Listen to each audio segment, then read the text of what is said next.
Hi everyone, welcome to Drag Me King. My name is Majic Dyke and I'm your host.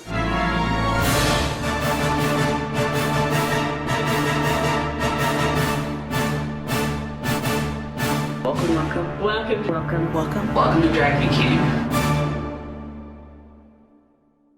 Come on, suit. Yes. I know you're probably wondering, what is Drag Me King? Let me break it down for you real quick. This is not your ordinary competition show. Got it. Nobody gets eliminated. Instead, we want you to watch all of the King's performances and at the end, vote for your favorite King. Our judges will vote too. Then, we'll announce the winner in our final episode. Exercise your right to vote, please. This is not a drill. And if you want them to win, you gotta make sure that you're showing them extra love and support on the social medias. It's time for y'all to meet the Kings. First up, we got Buster Hyman. Yo, Wagwan, it's your boy, Buster Hyman. So in the daytime when I'm not in drag, looking like a whole snack of a man, yes, I go by Marissa. I am 27 years old and I am from Toronto, Ontario, Canada. The six, we out here, international ting. All right, next up, Blaq Dinamyte. Hi, my name is Blaq Dinamyte. I am 30 blah, live in Washington, D.C., and I've been doing drag since about 2004. Next up, Kane Percocets. Ready for some WAP? Warm apple pie. Hi, I'm Kane Percocets. I am 23 years old. I am based in Atlanta, Georgia, and I have been doing drag for about 2.5 years now. Next up, Beelze Babe. There he is. Hey, my name is Sada, aka Beelze Babe. I am 23 years old and the hailing devilishly handsome king of Indianapolis. I've been doing drag in this city for nearly 2 years. And up next we got Kingdom. Hi, I'm Caico, also known as Kingdom. I'm 22 years old, I live in St. Louis, Missouri, and I've been doing drag for almost 3 years. Last but not least, Tenderoni. I just ate a whole bag of chips and I'm bloated. That's my brand. Hi, my name is Janelle, aka Tenderoni. I'm from Chicago, Illinois. I'm 32 years old and I've been doing drag for 4 years. I don't think I've ever said that out loud. Sassy. Beelze Babe, you shooting with an Android or what? What's happening? Hey, you Americans, your president. Whoa, now. Buster got it on all of us. Yeah, just wait a minute. No.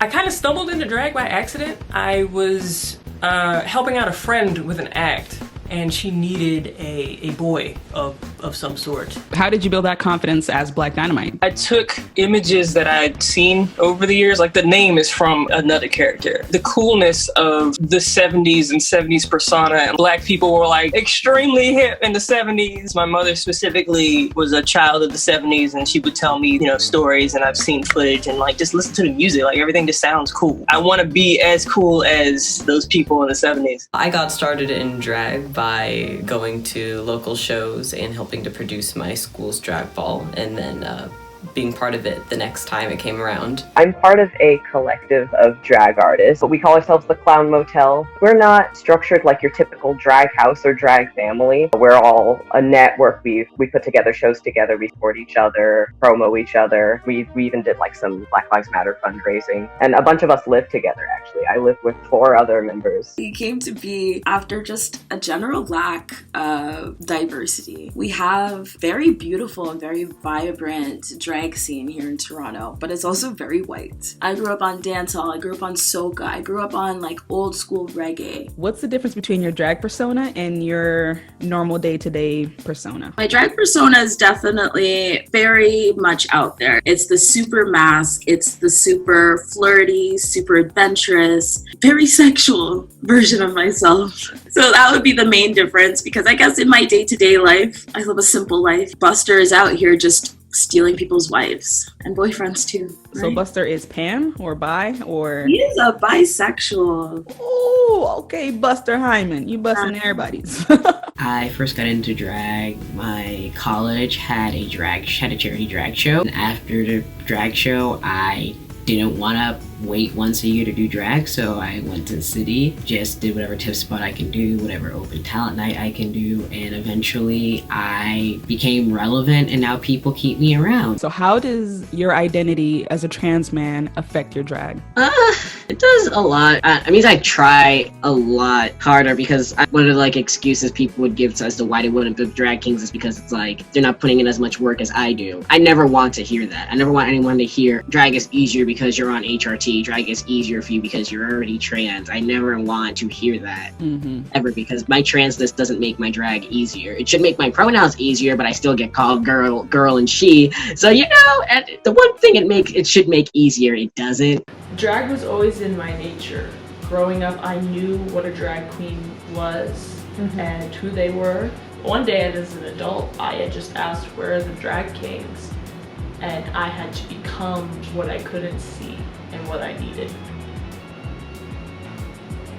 So how would you say your drag persona is different from you outside of drag? Oh my gosh, I'm a total dork. Beelze Babe is the cool one. If we were just a couple of twins, he is my running, he is my exercise, he is a little bit of therapy, he is my own entertainment, my outlet. I get to be more authentically me. Drag has kind of been around me my whole life. I've always been obsessed with pop culture and music and movies, and one of my favorite movies growing up was To Wong Fu and The Birdcage, and I was just obsessed with those characters. It wasn't until I moved to Chicago and really got introduced to the drag scene here is when I first saw an actual drag king in person, and when I saw them I was like, wait, I think I could do that. There was an amateur competition that was here. The host dared me to be a part of it, so I did, and it kind of just snowballed from there. So like, what is it about the 90s that draws you to it? The 90s were always so colorful. It's just crazy, like very much like out the box. Also the music, it's almost like a time to hear like new sounds. It was like a mashup of 80s and 70s stuff, and then just adding really hard beats to it.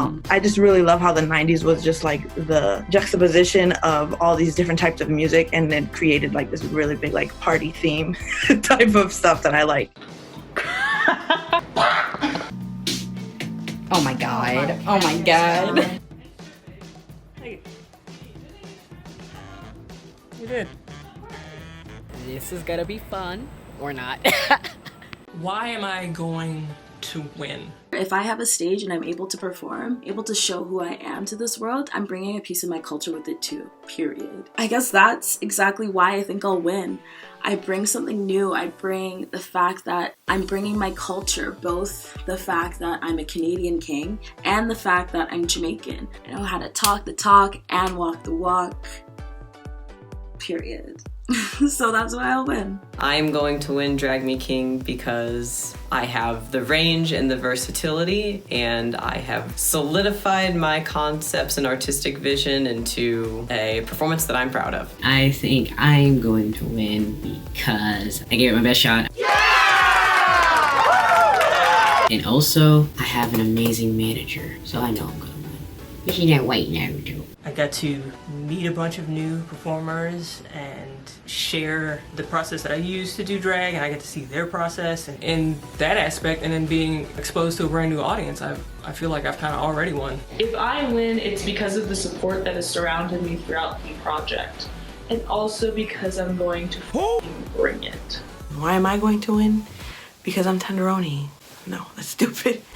I'm gonna win because with this digital age, I think I just made something visually that can be enjoyed, which I think was the real challenge of drag now. I swear I do not have coronavirus. Who is your biggest competition? Blaq Dinamyte. Blaq Dinamyte. Stacking up next to Blaq Dinamyte, I find very difficult. Myself.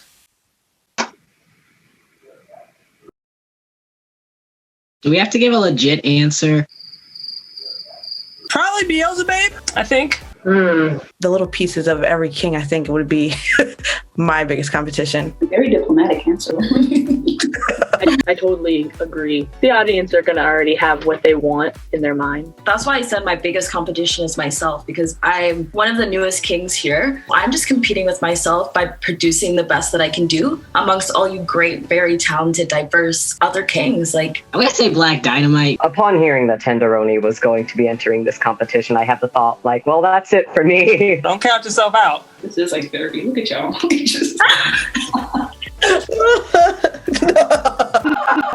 aren't they just all like, ah. I'm trying to keep my hosting job, so I'm gonna make sure that everything I say is professional. That's for you, Daddy. 6 different contestants, 3 different categories. We got the past, we got the future, and we got Daddy, all competing for your vote and the judges' vote. I'm Justin Tudeep, and I'm a seasoned drag king of 11 years, all the way from St. John, New Brunswick, Canada. I'll be your judge for past. My name is Bojangles, and I am your judge. Especially yours, hey.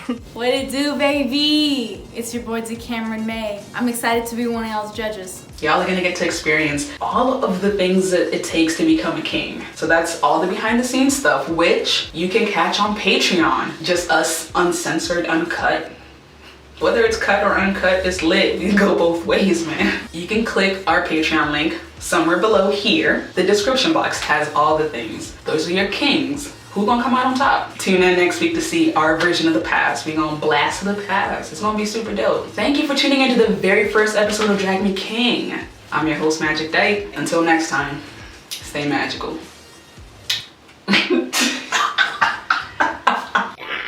Oh.